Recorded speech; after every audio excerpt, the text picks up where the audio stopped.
Hi, I'm Danny Flexen here with SecondsOut FLEXpectations, our weekly look ahead to the action to come at the weekend. We're out every Thursday at 4:30 p.m. Previewing the biggest fights that are going on. And this week, there's one fight that stands out above all the others, and that's at welterweight, which is not a surprise as it's such a buzzing division worldwide and even in the UK at the moment. And we're going to look at the comeback of Keith Thurman, long-time world champion at 147 pounds, making his first appearance at this weekend in just over 2 years. When he took his hiatus from the sport, he'd just come off his two biggest wins against Sean Porter, of course, and then a unification fight against Danny Garcia. Two great points wins for Thurman, and we haven't seen him since because of a combination of injuries that he's had. I interviewed him recently actually for Boxing Monthly, who I do a bit of work for, one feature a month, just plugging myself a bit here while I've got the chance. I think you can still get that. The new issue's not out till next week, so you've still got a chance to pick up the one with the Keith Thurman interview in it. But yeah, he was talking about how he's made the most of his time out the ring. He's still been training. He got married after a whirlwind romance, which is very interesting, with a lady from Nepal. He spent some time with her family over in her home country, which I think he loved. He loves the country. She will soon be joining him, he was saying, in the US once she gets her visa sorted out. So it's been pretty eventful for Thurman, just not inside the ring. His nickname's One Time, and he's already had a lot of criticism over the years from people that are saying it refers to how many times he fights per year. Well, he showed them by not fighting at all in the last couple of years. But all joking aside, he's back. He wants to dominate the division once again.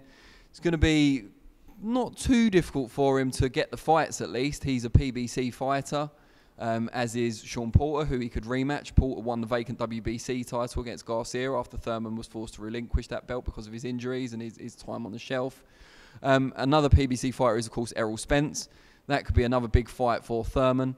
Terence Crawford, on the other hand, is on ESPN, fights for Top Rank rather than PBC, so he's not on Showtime or Fox. This fight at the weekend's on Fox in the US.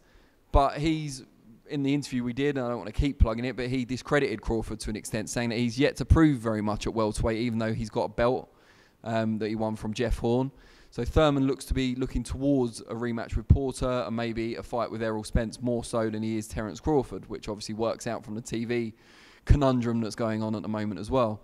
One thing I should point out before getting to the nuts and bolts of his comeback fight against underdog Josesito Lopez is that the fight can be seen for free in the UK on ITV4. Yes, it's in the early hours of Sunday morning, but it's another opportunity after last week's Pacquiao-Broner fight to watch a world-class operator in the US on UK TV for free. So that's going to be a great watch. If you can, maybe either watch it or record it. If you do record it, what I will say is record the program after it as well. I was hamstrung, unfortunately. What a nice image for you. Hamstrung by not recording the program after Pacquiao-Broner, and it cut off at the end of the 8th round. I blame no one but my own stupidity, so don't be stupid. Don't be like Danny. Make sure that you record the program afterwards as well. So moving on from the logistics, as important as they are, Josesito Lopez comes into this fight with nothing to lose. His biggest win, arguably, was the one over Victor Ortiz, which was around 6 or 7 years ago now. But he's been in with some really good fighters. I think Andre Berto's another notable one that he had. Tough, rugged, aggressive fighter.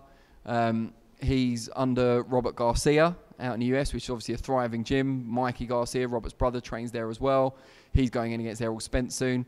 When I spoke to Mikey Garcia not too long ago, he was saying it was good to have so many people in the gym who are looking to upset the odds, including Lopez, of course.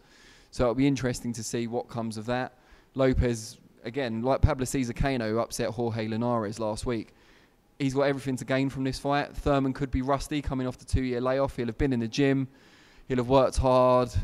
He'll have sparred hard. But there will still be a certain amount of ring rust from not having that competitive action. So if there's a time to beat Thurman for someone of Lopez's level, now would be it. That said, my prediction is that Thurman will get the job done, but it could be a distance fight. I think he'll want to give himself rounds to test himself out, test a shoulder injury out and so on. So I would, if I was betting, I would bet on Thurman to win via 12-round decision. Clear decision, but he might have a few rocky moments. Also on that show, interesting fight up at heavyweight with Gerald Washington, coming off a pair of defeats in very good company against Deontay Wilder, Jarrell Miller. He'll be going on against unbeaten Pole, I think you pronounce it, Adam, I know how to pronounce Adam, of course, but I think you pronounce his surname Kaunatsky. but I could be wrong. Probably am wrong. You can tell me in the comments below. I'm sure you'll enjoy that. So that's a really interesting fight. I slightly favour Kaunatski, if indeed that is his name, because Washington may be just losing a bit of his ambition off those 2 results. But who knows? Maybe it's fired him up, and it'll be an interesting fight for that reason. But that's the biggest show at the weekend. That takes place over in the US, obviously, and we've got another big US show. Houston, Texas. Jamie Munguia, one of the most exciting breakout fighters of 2018. He defends his light middleweight belt, super welterweight, I think we're supposed to call it now. He fought 4 times last year. He's making his first defence as early as January this year.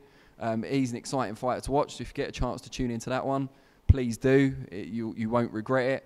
And as I say, Thurman Lopez, that's free on ITV4. So you've definitely got a chance to watch that, either live or recorded. So get a load of that too. That's in Brooklyn. So it should be a good atmosphere there.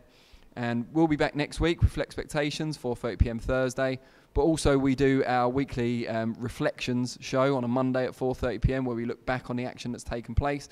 So we'll talk about Thurman and how he got on against Lopez and some of the other action from the weekend then. The only thing left to say is we want this to be an engaging show. We want you to get involved. So tell us below in the comment section what fights you're looking forward to this weekend, how you think Thurman fits into the welterweight picture upon his return with the likes of Spence and Crawford having emerged in his absence. Who is the best welterweight in the world right now and why? We'd love to hear from you, so leave your comments below and we'll see you next week. Thanks.